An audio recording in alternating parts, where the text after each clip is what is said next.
Well, with me now to look at the issues thrown up in Jeanette's film are Paddy McGuinness of Concern and in London Dr. Sean Gabb of the Free Market Campaign Libertarian Alliance. Gentlemen, you're both very welcome to Hearts and Minds.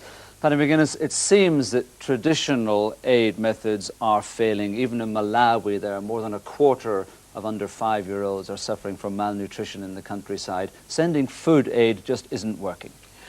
Well, sending food aid won't work because it's a bigger issue than food aid. It's a bigger issue than aid. I mean, if we look, there are some successes in the world where you're actually seeing in some countries infant mortality is dropping. So there are some successes, but looking overall, there are still 1 billion people living on $1 a day, which is appalling. So it's not just food aid or aid, it's the structures that is actually behind that. I mean, aid it doesn't come unconditionally. There's so many conditions to aid, and very often it's the attachment of the conditions to aid that make aid, in very many places, bad aid.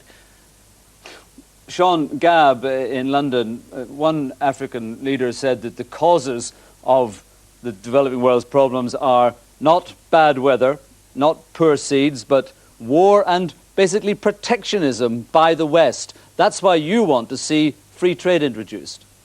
Yes, protectionism does enormous damage to the third world, and I believe in complete freedom of trade. Let them send us their food and let them earn the money to buy what they need. It is a natural human instinct when people are hungry, when people are sick, when people have no education, to want to jump in and help. But over the past 50 years, we've had an enormous amount of development aid going to these countries, and those countries which have received the greatest amount of development aid have tended on the whole to have had the least development. It's not a question of money, it's a question of structures, as Paddy McGuinness said, and development aid does not work. But the poorest nations at the Earth Summit said that they wanted more aid. Well, they would want more aid, wouldn't they? But the basic problem of these countries is bad government. And foreign aid tends to cushion these corrupt and oppressive regimes, to cushion them from the consequences of their own bad policies. Aid is not simply something which does no particular good to the countries receiving it. It actually does harm, because it allows these countries to continue in policies which are destructive of the real foundations of wealth. All right, Paddy McGuinness, the point is that aid is not to governments, aid is to the people who are suffering in a country. So you can't cut off aid simply because you don't like the government that's in charge. Yeah, I think you need to unpack aid. I mean, there's different levels of aid. If you take the aid that Concern does to poor people in poor countries, and you see working with grassroots organisations, working with communities and individuals, that's one type of aid. And it's needed and it works. There are people starving to death in Malawi as we speak, and they need help and they need aid. And anybody to say that they shouldn't get it would be talking ludicrous at this point in time. There's no point about talking about structural adjustments and IMF and all these things to people that are starving at the moment. So let's say people need aid, they need it at the minute, and that's what we are good at as NGOs, of actually getting to poor people. But there is a structural issue.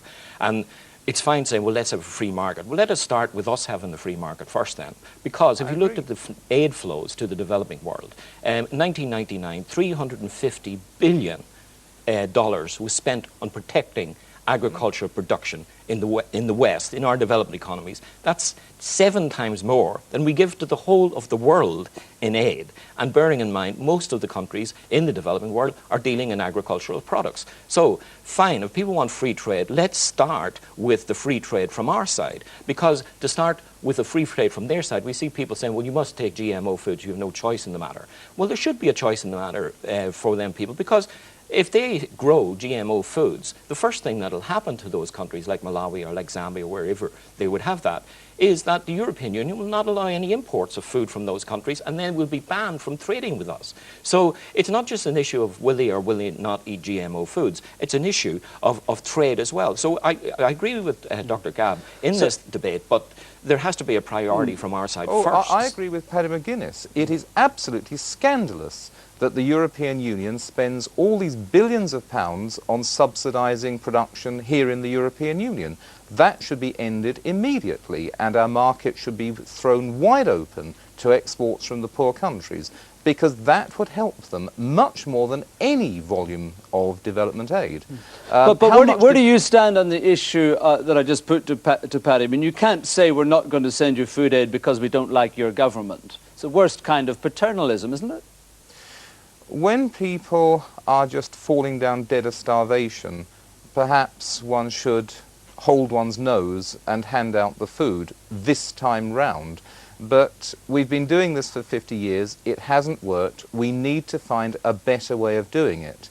And when you look at countries like Hong Kong, Singapore, Thailand, South Korea, they have not received development aid and they have developed. When you look at countries like Malawi, Zambia, wherever, they have received enormous amounts of development aid and they haven't developed.